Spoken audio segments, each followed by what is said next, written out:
Hi, this is Don Zico again with another 8th edition Warhammer Fantasy Battle Report. This time it's another 2,500 point game against a Skaven army. And I'm going to be using this for Malorian's Battle Report contest. So we're playing sort of an odd scenario called Battle for the New Rules, which means that uh, we put the rule book in the center of the table, as you can see. And if at any point there's a unit with at least 2 ranks in contact with the book and not in combat with anything, and there aren't any other units in contact with the book capable of carrying it, then that unit can drag the book back with it towards its own deployment zone. And that's the only victory condition is that if the book is in your deployment zone at the end of the game, you win. If it's in the other player's deployment zone at the end of the game, you lose. And if any other outcome is a draw. So yeah. So I deployed to that effect. My basic thought is that I've got 2 big units of about 30 warriors, and I basically put them both sort of behind the book, and we wound up playing that the book is impassable. So essentially, I figured that each of us will run up and get a unit in contact with it immediately, but because we'll each have a unit in contact with it, we won't be able to drag it anywhere. So it'll be a race to see who can go around the side of the book and engage the other guy's pulling unit in close combat while protecting their own pulling unit. So I put my warrior block without really anything else in it, sort of in the center of my line. And then, coming across on my right flank, I'm going to have a unit of Cold One Knights, my Hydra, my other block of warriors, and my unit of crossbowmen. And both my other big block of warriors is going to have a level 4 mage with shadow magic in it, and my crossbowmen are going to have a level 2 mage with shadow magic. And then on my left flank, we're going to have my other unit of Cold One Knights, my unit of Corsairs with the Sea Serpent standard, so they'll have Frenzy, and then 2 units of Dark Riders that I put way over on the left flank, and their purpose is essentially to go around the back and get rid of his Warp Lightning Cannon. Then the Skaven player, he has a pretty infantry heavy army, which I always like to see. And he actually, I think he made a pretty serious error in his deployment. So on his right flank, he's going to have a unit of slaves, basically there to just kind of hold me off, I think. Next to them, he's going to have a horde of clan rats with his Grey Seer and a Warp Fire Thrower. And then behind them on a hill, he's got a Warp Lightning Cannon. Then in the center, behind the book, he's got his Plague Furnace in a horde unit of Plague Monks. And this is where I think he really went wrong, because I figured that, like any unit of infantry can pull the book. And so you want your units that can really fight, like that unit with the Plague Furnace that's unbreakable, out on the flanks to protect the unit that's pulling it. But anyway, that's not what he did. And then coming along to his left flank, he's got a horde unit of Storm Vermin, and they're going to have his Warlord and his Battle Standard Bearer in there. And then he's on his left flank, he's just got 3 units of 21 Skaven slaves in a line, and he's got a unit of Gutter Runners as well, but obviously they're not on the board yet. So that's deployment, and on to turn 1. The Skaven will get to go first, and he basically runs his entire line forward. The Monks of the Furnace will move into contact with the army book, and essentially all of his other infantry will be in a line with them, except for the 1 unit of slaves on his right flank that sort of peels off to the side to face the Dark Riders should they try and loop around the building. So the Skaven player, his magic and his shooting are ineffective. His Warp Lightning Cannon doesn't get the artillery dice rolls he wants. I dispel his magic, and his Warp Fire Thrower moved, and that's it for him. So moving on to Dark Elf turn 1, I'm going to start by charging I declare 2 charges with my Cold Ones against his horde of clan rats with the Grey Seer, and also with my other Cold One Knights against his slave unit on the extreme flank. Now, the Knights against the Grey Seer get a high enough result that they make the charge, but the other Knights don't. Then in the rest of my movement, my infantry block in the middle is going to run up to grab the book and prevent the Skaven player from taking it anywhere. My Hydra is going to run up in front of his Storm Vermin block in order to hit it with a breath weapon.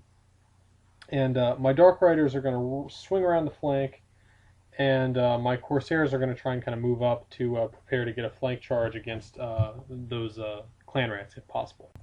In my magic phase, I'm going to cast the Miasma on his the signature spell of the Shadow Magic lore on his clan rats. That'll reduce their weapon skill so that my cold ones will hit them on 3s. And I also cast the whatever pendulum spell it is at his plague furnace, but he uses his only dispel scroll to stop that. Then in my shooting phase, it turns out that my Hydra's breath weapon is just as devastating as I expected it would be without partials. I kill something like 14 storm vermin with it. I'm also going to do some shooting with my crossbowmen and my dark riders, and then I'll just take a few slaves off of his Skaven slave blocks on either flank. Then in my one close combat, my Coldwell Knights just have a devastating charge against his big block. They kill something like 17 clan rats, maybe more, and the one on the extreme way on the right allocates his attacks against his Grey Seer, and allocates enough to kill the Seer. So his block holds barely, but it's looking pretty bad for him over here. So here's the board at the start of Skaven turn 2. In his movement phase, he's going to charge my Hydra with his horde of storm vermin, and just generally kind of advance his slaves a little bit. But apart from that, he doesn't really have any movement. And then his shooting again, the only thing that's going to happen is he's going to try and shoot his warp lightning cannon, and it's going to misfire and blow up. So that's that. He also, I think, cast Vermintide on my warriors, which might kill 1 or 2, but it's, again, his shooting and magic are pretty ineffective. Then we've got 2 close combats. First, the Coldwell Knights are still benefiting from the Cauldron of Blood, so they're going to kill something like probably another 13 to 15 clan rats. This time the clan rats will break and they get run down.